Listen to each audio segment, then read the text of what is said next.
ਜੂੰ ਦਾ ਰਮਜ਼ਾਨ ਦਾ ਚੰਨ ਚੜਿਆ ਹੈ, कोई ना कोई स्यापा है जिहड़ा जान छड्डण दा ना ही नहीं लै रहा।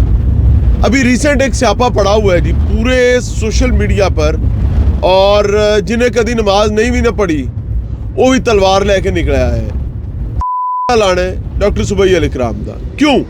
क्योंकि हर शख्स ये समझ रहा है कि ये इन्ने कैमरे, वो ड्रोन भी, वो नमाज कवर कर रहे हो, वो नमाज को लोगों तक पहुंचाने के लिए कैमरास लगाए गए हैं। तनकीद क्या चल रही है? तनकीद एक पॉइंट के गिर्द घूम रही है कि नमाज की रिकॉर्डिंग, और वो भी 2-2, 4-4 कैमरास लगाकर। क्यों? कई लोग तो ये 5-5, 7-7, 10-10 भी कह रहे हैं। सुबैह अल इकराम ने इस पर अपना एक बयान भी जारी किया है। वो ये कहते हैं कि जनाब असल में हम 2-3-4 कैमरों का गालिबन तज़किरा किया, 4 कैमरे एक ड्रोन के साथ नमाज की कवरेज कर रहे हैं, तो हम इसको इंशाल्लाह बढ़ाकर 8, 10, 12 पर ले जाने का इरादा भी रखते हैं। तो ज़ाहिर है उनकी जानिब से ये एक कॉल है जो उन्होंने दी है अपने नाक़िदीन को। मसला ये नहीं है, मसला ये है कि तनकीद ठीक है या गलत है। हम लोग अपनी छड़ी लेकर, मतलब जिसने नमाज में माजरत के साथ, मैं तो ये समझता हूँ कि मुसलमान का काम ही है नमाज पढ़ना। अगर वो नमाज नहीं पढ़ता तो उसके अपने मुसलमान होने पर भी उसको सोचना चाहिए, क्योंकि ये मैं नहीं कह रहा, ये अल्लाह का नबी कह रहे हैं। अल्लाह ताला हमें भी तौफीक दे कि हम नमाज पर कारबंद हो। मसला ये है कि उस प्रोडक्शन या उन कैमरास के नतीजे में प्रोड्यूस क्या हो रहा है। क्या नमाज की या तलावत की तरवीज हो रही है, या खूबसूरत आवाज़ जो अल्लाह ताला ने सुबैह अल इकराम को दी है उसमें वो एक ऐसन अंदाज में अल्लाह ताला के कलाम को पढ़ के लोगों तक पहुंचा रहे हैं, या फिर नाच गाना ठुमके मुजरे हो रहे हैं। तो प्रोडक्शन का नतीजे में तो कलाम पाक ही लोगों तक पहुंच रहा है। तो मुझे नहीं लगता कि इसमें कोई ऐसी बात है।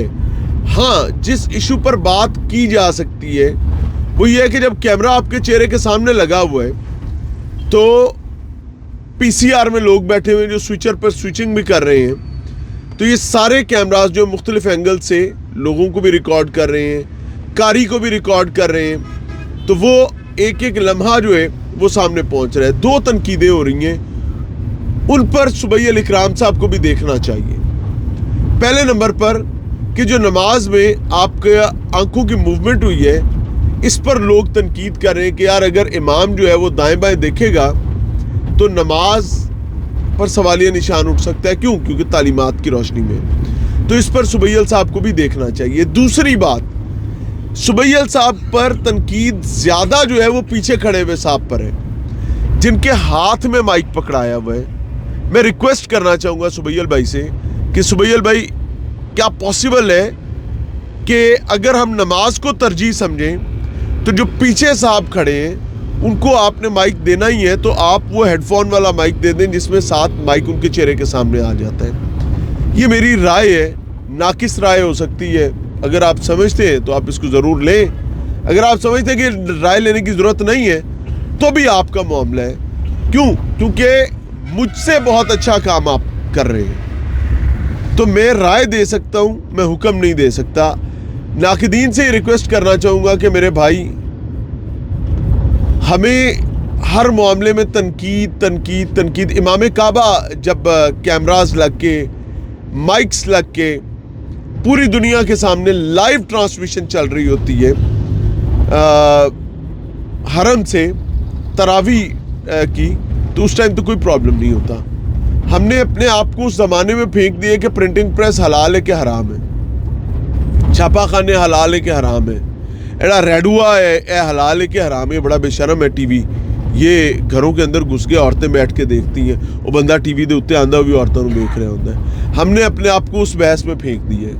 खुदारा एक चीज़ को समझने की कोशिश करें, एज अ होल इस कवरेज में, इस ट्रांसमिशन में, इसको लाइव करने में, इसको टेलीकास्ट करने में मुझे नहीं लगता, being a student of media और एक नाकिस राय रखने वाला मुसलमान, मैं नहीं समझता इसमें कोई बुरी बात है, बल्कि मैं ये समझता हूँ कि ये हर जगह पर होनी चाहिए ताकि लोगों तक लोग कलाम मुक़द्दस सुन सकें। दूसरी बात जिस पर बात हो सकती है वो ये है, ये पीछे खड़े हुए साहब, हाँ अगर किसी ने मोबाइल हाथ में पकड़ा हुआ है और मोबाइल से देखकर पढ़ है तो भाई इसमें कौन सा मसले की बात है? یہ ہماری کم علمی ہے کہ ہم یہ سمجھیں وہ میمز کیا چل رہی ہیں. مجھے لگتا ہے کہ ان صاحب کو وہ موبائل پہ پیچھے قرآن پاک سن رہے ہیں.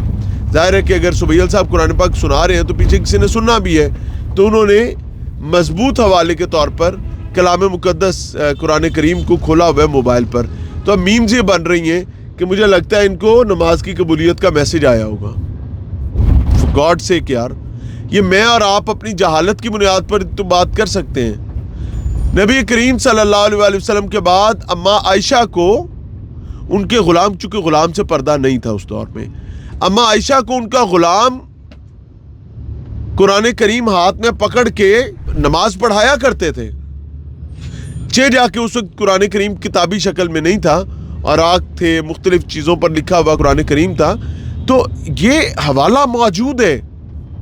ہمارا مسئلہ کیا ہے کہ ہم نے سننا نہیں, ہم نے سمجھنا نہیں, ہم نے ماننا نہیں. ہم فرقہ واریت کے لتھڑے ہوئے لوگ ہیں. ہمیں ہر کسی میں برائی نظر آتی ہے. سو دس واز مائی ٹیک. سبیل اکرام صاحب سے بھی ریکویسٹ ہے اور باقی لوگوں سے بھی ریکویسٹ ہے, خدا رہا یار مذہب کو مذاق نہ بنائیں. And more power to you Sabeel Ikram صاحب. Keep doing good work. اللہ حافظ.